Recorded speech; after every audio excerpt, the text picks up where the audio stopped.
No, no, honey, I'm good. I could have another, but I probably should not. I got somebody at home. Hey there, WLSers. It is Monday, May 4th. So, like I said, I'm not keeping a schedule really anymore. I don't have set days to do videos, so just keep an eye on your feeds if you're following me. Thank you, all 170 of you. I am happy to be of inspiration, of help, or of anything else you need. I hit my 7-month Surgiversay this coming Thursday on the 7th. It'll have been 7 months since my surgery. I got on the scale yesterday, and I am down. So full numbers. I started this process at 331 pounds. That was my highest weight ever. I don't know necessarily I was that weight when I made the decision to do this, but that was my high weight over the last couple of years. I'm going to do a little weight history because some of you, if you haven't watched all the way forward, might not have heard it, but I'll get there. So my highest weight ever was 331 pounds. I started my pre-op diet at 326 pounds. I had surgery at 306 pounds, and my last time I weighed in, I came to you at 225 pounds. Now I come to you at 223.2. So about a little under 2 pounds lost, about 2 pounds or so.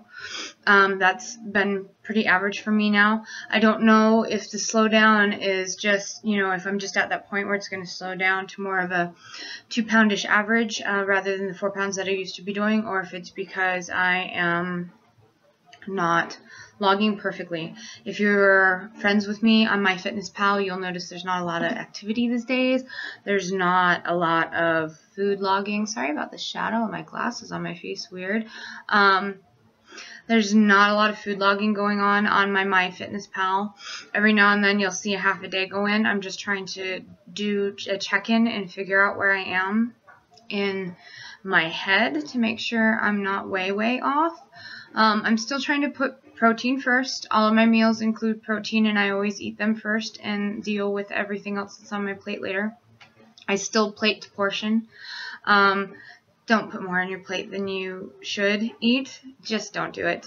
The truth of the matter is if you plate without portioning, you will do what I call a pause. When I'm at family meals, I tend to do this thing where I hit pause and then I come back to my plate again, which means that I'm not eating the size of portions I should be, and I end up eating more because I eat a portion, I pause, I eat some more, and so I'm not just eating to full and then stopping and ending a meal after 30 minutes. I'm,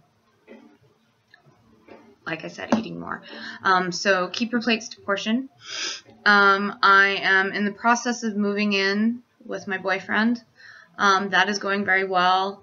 He is very great about these things.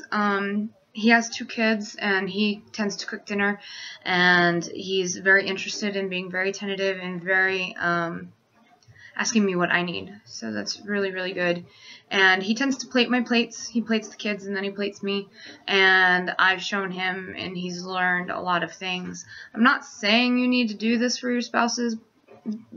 Don't. I mean, I'm not expecting him to do it either. He just does it. I'm just saying that if you have a person in your life who likes to do certain things for you, and you need them done a certain way because of your surgery, you need to have the type of open communication to be able to say, this is wonderful, I need it like this. Because if you don't, then you're going to end up with more than you need, and you're going to feel obligated to eat it, and that's not good for your process. It's not good for you. So just make sure you're doing your plates like you need them. So I said I was going to do a little bit of background history on me for those of you who are sort of newish or just coming into me now, or don't want to go back way back and listen to all the early videos that I started in August when I first started getting into this process and talking about maybe doing this. I have a long weight history. I am actually a smaller size in pants now than I can ever remember being. I wear a 14 right now. I wear a 14 in Wranglers. In ladies' Wranglers, I wear a 14. I've never even been able to wear a ladies' Wranglers. When I wore a lot of Wranglers, when I was riding a lot of horses in high school, I wore men's Wranglers because I couldn't wear ladies' Wranglers. And now I wear a women's 14 and a ladies' Wrangler. The smallest size I ever remember being until this point was a size 16. I was 12 years old.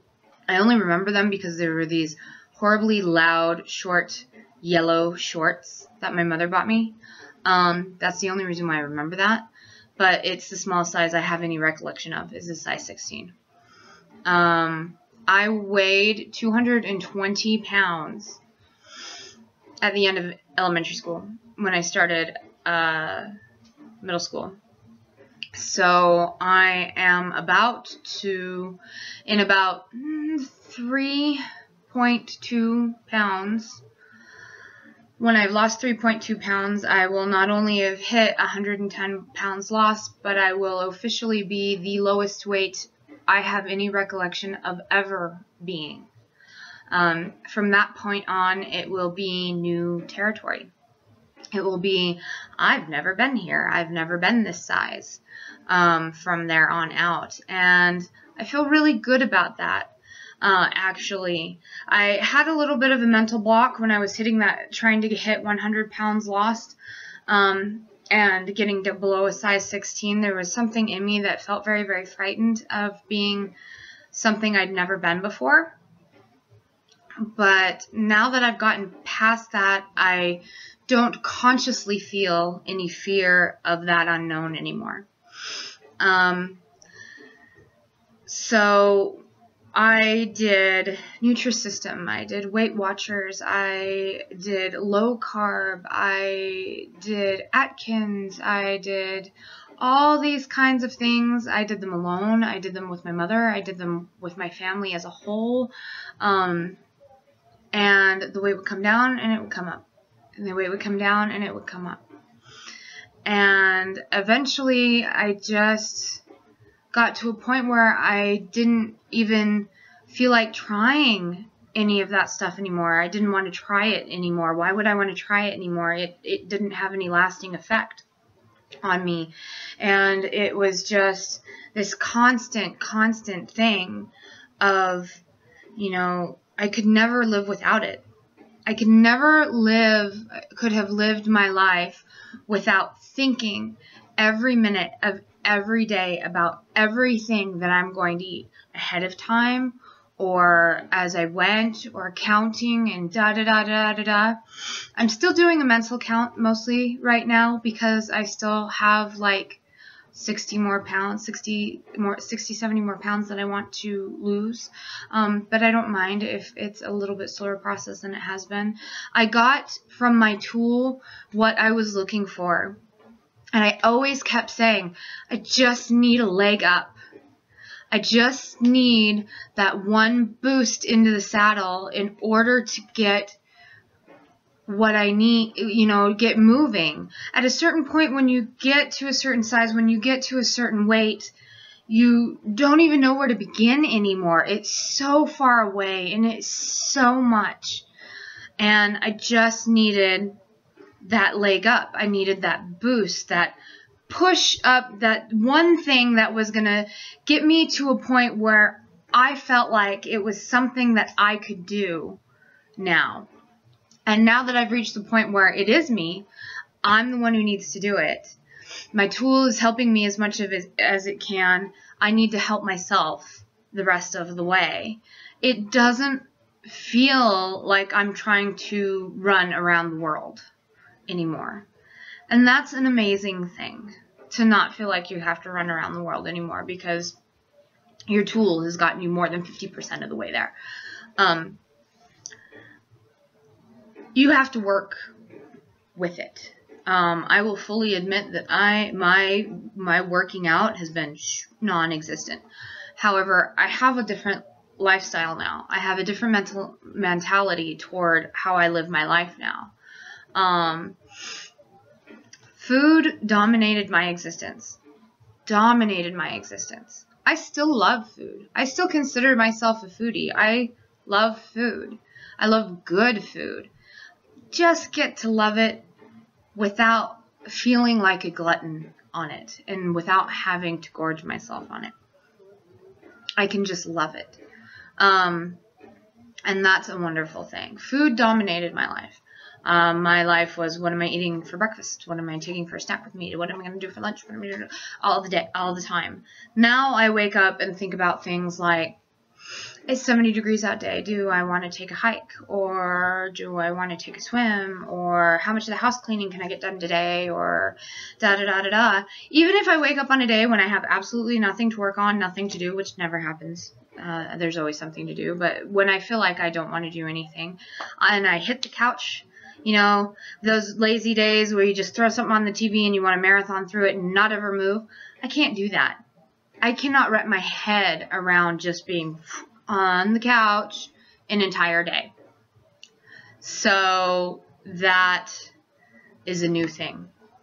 I could just couch out all day long. I'd get up, roll out of bed, eat a bowl of cereal, hit the couch, watch a few TV shows, doze off for an hour or two, get up, eat lunch, you know, watch something else, doze off, get up, eat dinner, you know, da-da-da-da-da, never even move. I was a sloth.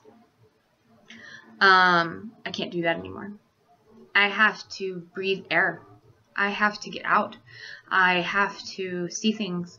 I have to do art projects or clean house or go walking or go out with someone or something. I'm not happy on that couch. And the truth of the matter is I wasn't happy on that couch anyway. It was what made me happy for what I could do before. And I can do so much more now. And all of you that are thinking about this process or starting this process, maybe you're in the middle of the hell of a however many week liquid diet you have, or you've hit that 3rd day post-surgery when you're coming off your meds and it just sucks. That won't all seem like very much soon. It won't. And that awful sick feeling you have when you spent all day inside and never breathed a single bit of fresh air, you won't have that anymore either, because you won't be doing it to yourself anymore. I feel good. Things are slow but steady. I'm living my life, and I feel like I'm plugged into it and a part of it rather than watching it happen to me or waiting for it to happen. I don't know if it's just the universe putting me into play now, or if it's because I made this decision to change my life and put myself into play now. But I've watched friends move on, get married, have families, do great things, travel. They're amazing to me. I have amazing people in my life, amazing friends, and I admire them. I admired them because I kept wondering when my life was going to begin. My life begins now, and your guys' lives begin now too. And you can make it happen, and you won't have to spend your time wondering, when is it my turn? It's your turn when you decide to take a turn. So maybe this decision is for you. Maybe it's not for you. Maybe you just need someone who understands. I don't know. I'm here, and that's how I'm doing. I have a couple of videos I'd like to do, hopefully soon. One of them I might film right now, but that's what I know. I hope everybody's doing fantastically. I hope hard-boiled Heather is getting along fine with her move. And Dixie, I know I haven't talked to you in forever. I have been totally off of Facebook, I think, for like a couple of weeks now, until the other day when I mentioned that I was trying to do this video in my car. And I got to the end of it and realized it wasn't recording. So here it is. Love you guys. See you on the other side. So long.